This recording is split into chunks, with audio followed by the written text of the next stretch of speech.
got them all. Crazy? Yeah. I stole them off the internet, but I got them all. Oh, look, Yeah. Liam Sharp did the art. Did you know that? No, I had no idea. But I like having them on Comixology because you can zoom in and stuff. It's just a little better quality. You want goldfish? All right, let me hold on real quick. Pit stop for goldfish. Wow, this Liam Sharp art looks fucking dope. Sam DeMatteis and Liam Sharp. Look at that. If you goldfish, you gotta drink your water with your goldfish.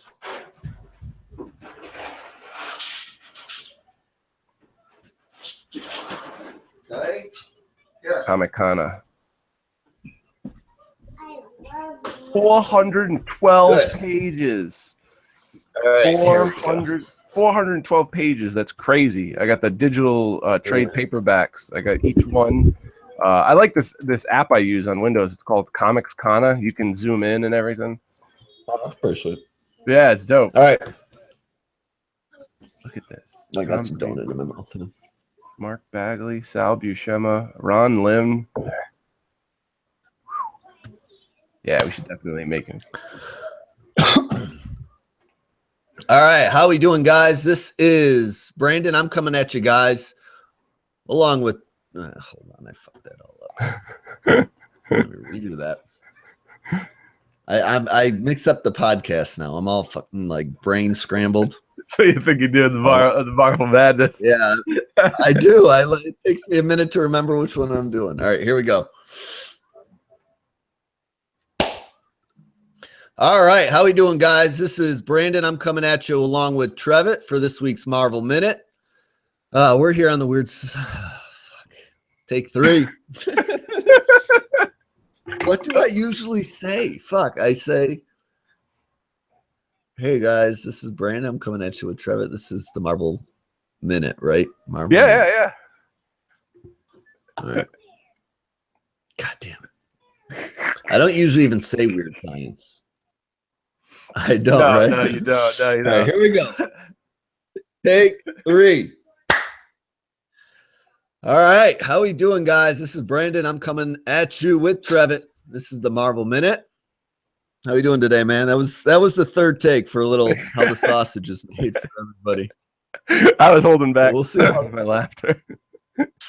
Yeah, you're not going to hear those other two. That was a hot mess. I'll edit that out. But anyway, this is Old Man Logan, number 24. We're doing this week for you. You guys voted and selected that over 2 number 1s, which really surprised the hell out of me. How about you? Yeah, it really did surprise me because I think have we had it up before? I thought we had it up before. At least once or twice. I mean, you know. I think it got beaten out by number 1s. Yeah. So usually that's the case. And usually when you throw number 1s up there, everyone wants to know how the new number 1s are maybe before they spend that dough and splurge on them. But that's not the case this week. We're on issue 24 of that series. And this is the conclusion to basically the storyline written and started by Jeff Lemire back in All New, All Different Marvel right after Secret Wars ended. So when Old Man Logan made the jump to the main Marvel universe, Lemire's written, if I'm not mistaken, just about all those issues, all 24 of them, with the exception of the initial Old Man Logan series by Millar and the 5 issues Bendis did for Secret Wars. Yep. So I'm the veteran here in regards to this series, and Trevitt is still in the process of catching up. So you guys are spoiling the hell out of poor Trevitt here. God damn it. So, on issue 24. Trevitt's skipping to the ending. He knows the twist, I guess you could say. Makes me want to rush. Makes me want to catch up faster, like knowing where I'm going. Yeah. You know? It's not going to take you long, dude, because I'm telling you, it is not a dialogue heavy series in any. Once you do start, reading the trades and catching up, you will be burning through it pretty quickly. And the last 4 issues of this storyline, the past lives have been the same way. And this is the conclusion to that storyline. And again, Jeff Lemire's in time with Old Man Logan. Most of the time he's had Andrea Sorrentino as his artist, with the exception of a few issues.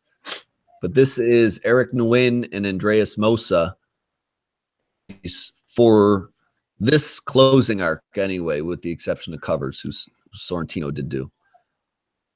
Those covers are pretty sweet. Like the series of covers, if you got all 4 of them in this story arc.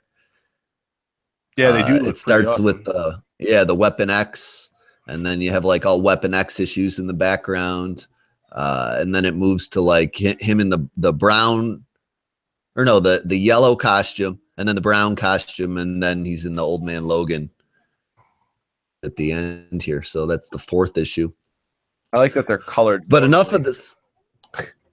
Yeah, I do too. That's the one thing about Sorrentino's art. Like usually how the background is done is how pages will be done, and it can really like take away from you know, B when it's colored normally. You know what I'm saying?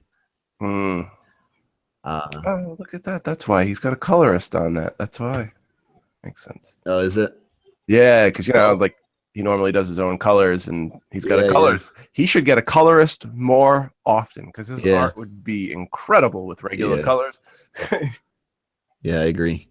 But anyway, let's get into our blurb here and then start spitting the bit on Old Man Logan 24, which again, you guys voted for over Cable #1 and what was it? Secret Empire Uprising #1 was that other choice there. So that tells me a few things. Old Man Logan's more popular than maybe Secret Empire tie-ins at this point in time, which I don't know how bold of a statement that is. But anyway, our blurb here: if you miss the badass mother who don't take no crap off nobody, Cool Runnings reference there, shout out. If you missed that version of Logan / Wolverine, well, the Old Man Logan series has been a well put together substitute for fans in the meantime. Issue 24, again, for the 3rd time I think I'm mentioning this, is the end of Lemire's run with Old Man Logan, as he is currently still hopping through time, get back to where he's from, the time period he's from, and basically get back to this baby Hulk that he rescued from the end of the initial Old Man Logan series. For anybody that's read that, the one written by Millar. So the cool thing about Old Man Logan is it's easy to catch up on. It's like, I don't know, 5 or 4 total trades at this point. And the continuity would please Eric because it's all pretty tightly woven together. I think you're right. Right. The 4th trade just came out on Wednesday, and the 5th one comes out the first week of October, and that'll complete like the Lemire collection of trades. The Lemire collection, and there's the Bendis trade out from Secret Wars, and the Millar trade is always a hot seller. One of probably Marvel's most popular graphic novels at this point. Oh yeah. Anyway, let's get into this thing here. We'll talk about it. We'll spoil Trevitt's fun. And tell him the ending to Lemire's story here. Again, this is part 4 of Past Lives storyline, and Logan has been traveling through the past, trying to get back to his future this word. This is like continuity to me. Apocalyptic. Yeah, I gotta say it real slow. Apocalyptic future. And at the end of the last issue, he finally succeeded. Let's leave our hero. He's been while hopping through time periods here in the present of this cut rate magic villain named what's his name? Asmodeus. So he's the one. Asmodeus. There we go. I sound like, you know, I've never read a book in my life. But anyway, what happens is Wolverine just starts hopping through time with the assistance of this amulet he has, and when he landed in the time he wanted to be, he smashed that so he could stay there with his family. You know, he's currently waking up at the start of this issue with Maureen, his wife. He's like just, you know, reminiscing in his mind about how lucky he is and how he can't believe he's back here. And that's kind of really the introduction to this book anyway, this issue.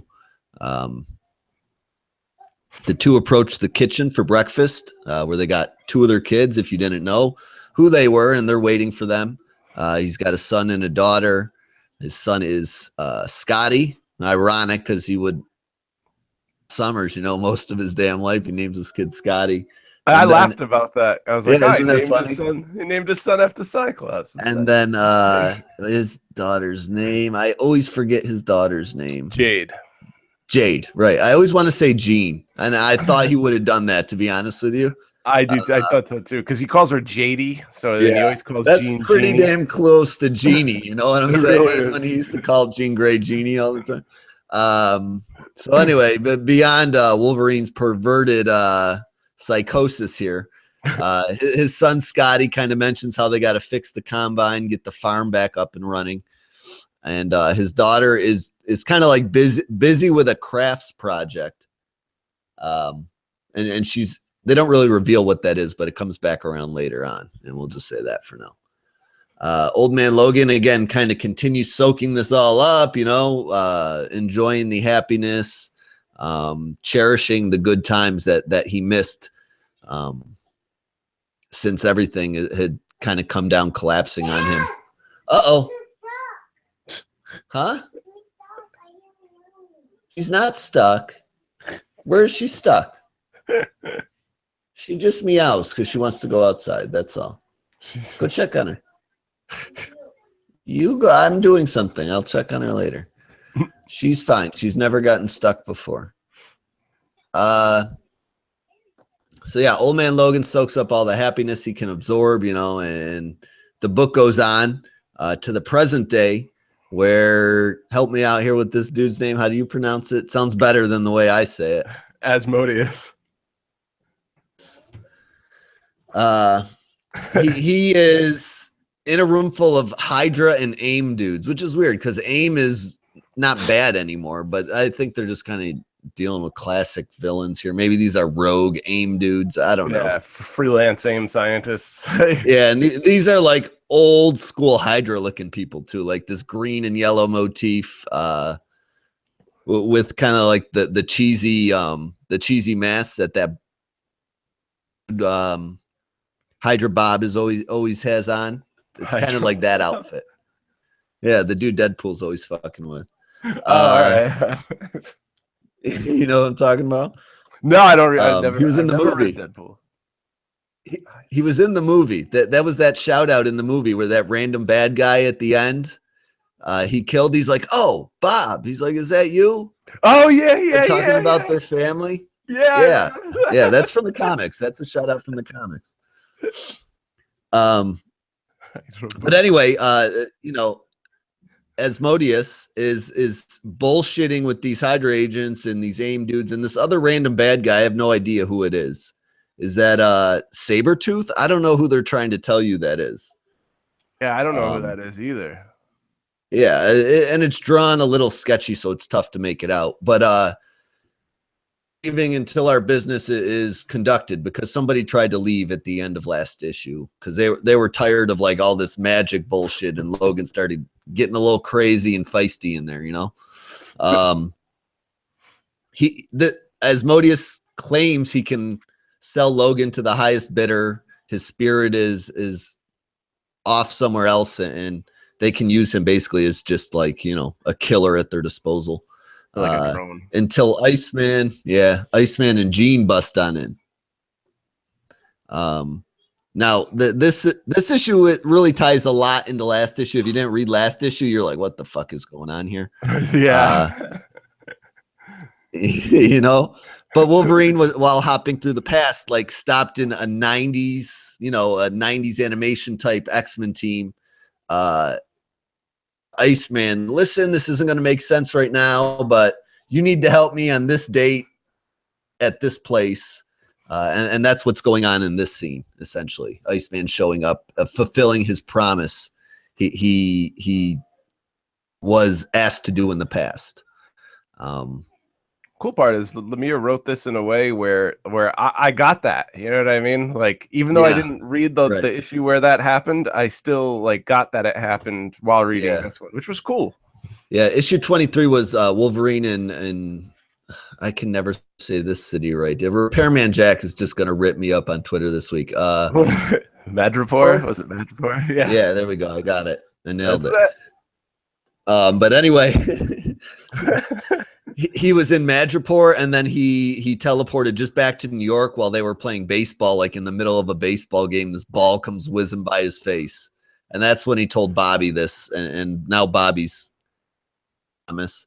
He brought Jean along with him, and she's trying to, get in Logan's mind, see what's going on here. While Bobby essentially just freezes that shitty musician into place. He's like, "Don't you dare move! I'll freeze your brain, you bastard!"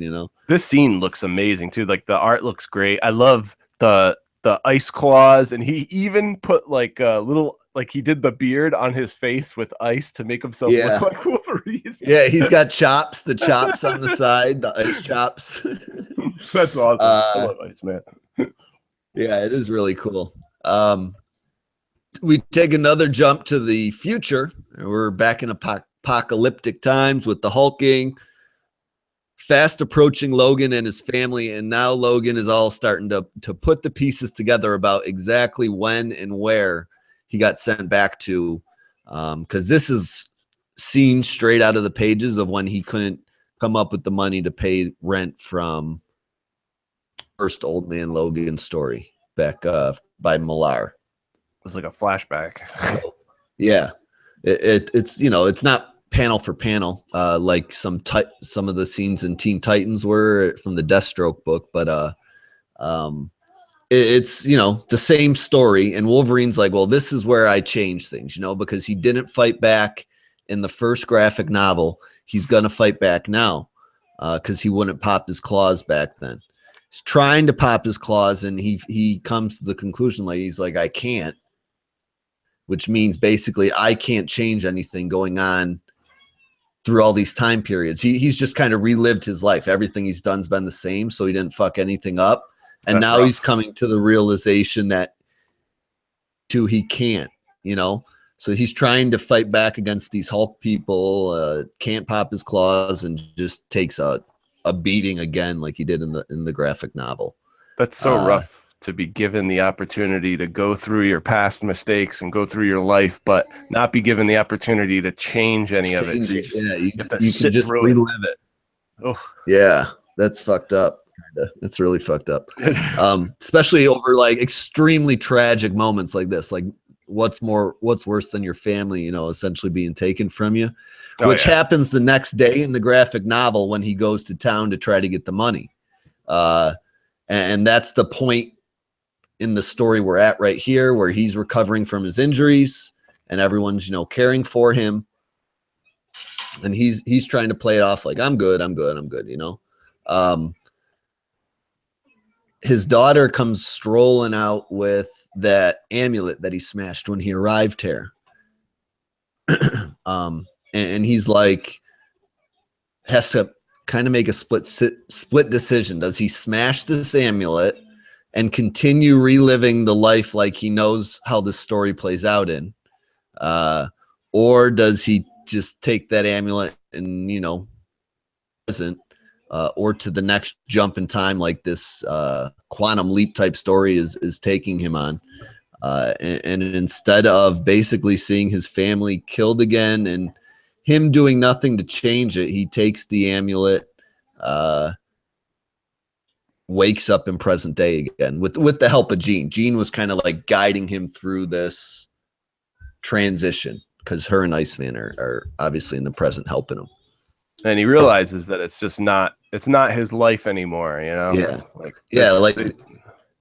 Go ahead. Sorry. I was gonna say, like, it's a great gift to be able to relive through these memories, but it's over with, and there's nothing he could really do about it. Because even if he did stay, he would have to, Hawkeye would show up and they'd go on their mission, and so because he couldn't change any of that, so he has to go back. Yeah, it's like the writing here is really hits the right emotional chords. It doesn't come off cheesy in any way, and even though this is kind of scenes we've seen played out before between Old Man Logan and his family, like it's still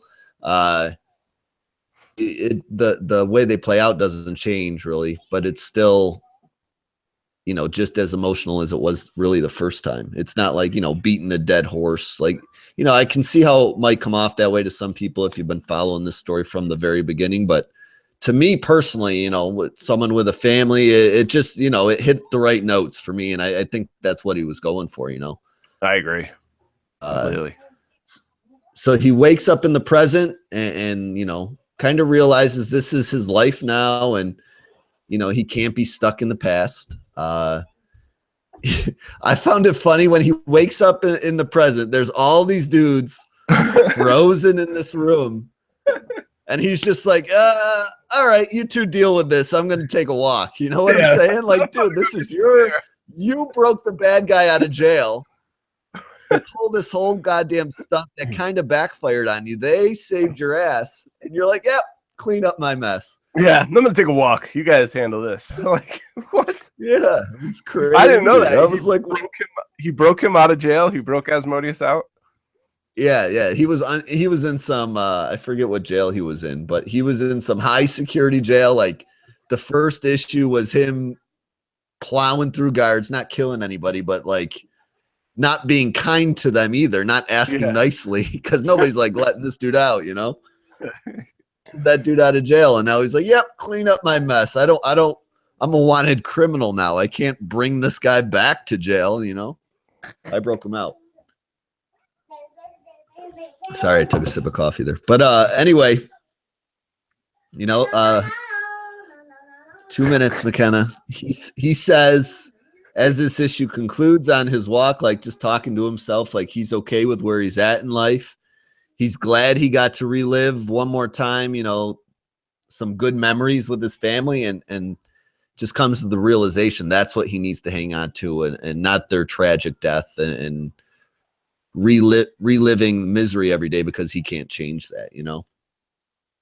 And throws this amulet that started this whole disaster off into the ocean, and story over. That's the end of Lemire's run. It even says the end at the there's no cliffhanger. It says dedicated to Mark Millar, and you know, hope I treated it with respect, which was pretty cool. Yeah, that was really cool. Yeah.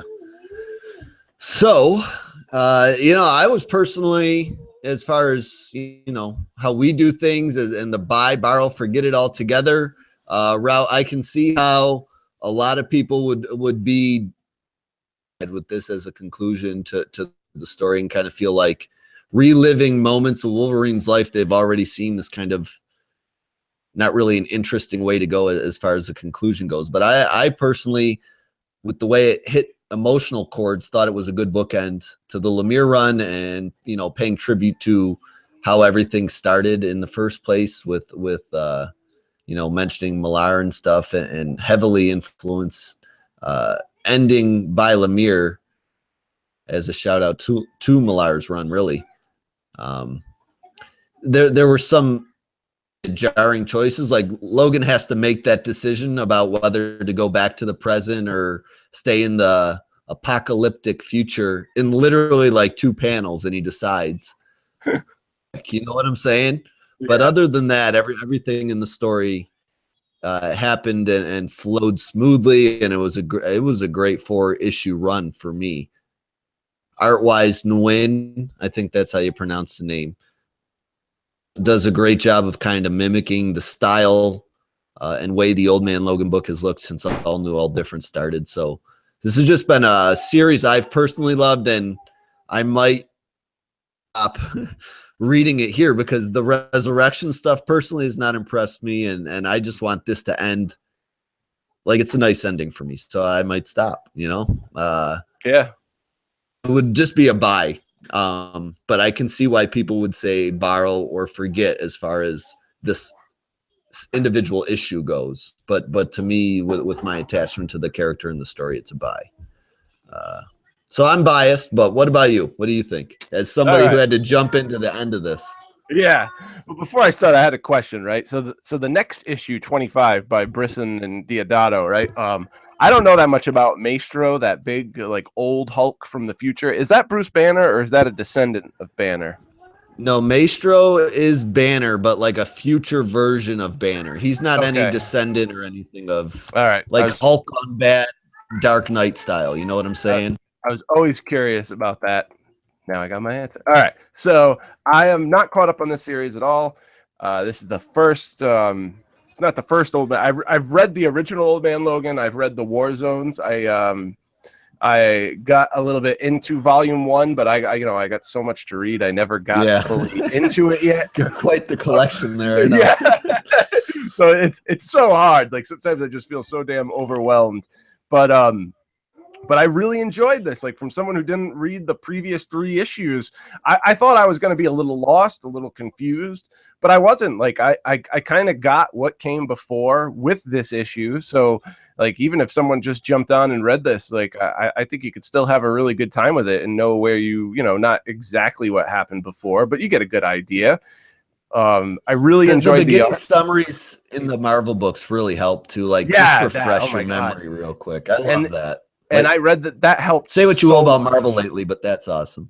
That really is awesome. It helped so much. Yeah. Like I would have been completely lost without that little paragraph in the beginning. Right. But I love this art. It's kind of like Sorrentino's, but not. He tries to keep that style. I love the coloring. It's a lot different than Sorrentino's coloring.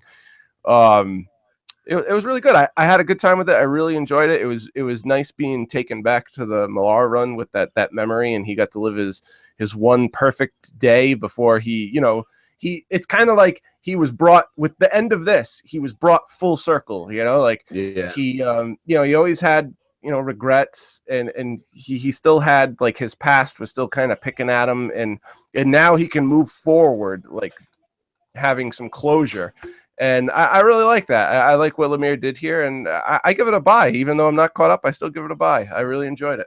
Yeah, I agree. I agree with your points there. And if you guys, for whatever reason, I hope it's still going on by the time you hear this, interested in those trades, not that I shill for Amazon or anything, but those trades are on a super sale. Like I'm talking $3 a piece. Oh yeah. And some of them are even less.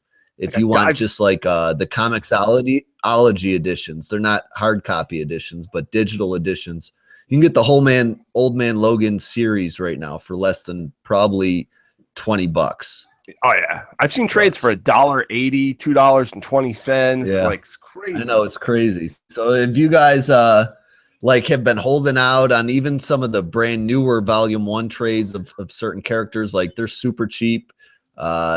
Not on the Comixology website. You got to go to Amazon, buy the book on Amazon, and kind of link those accounts up, and those books will show up on your Comixology account.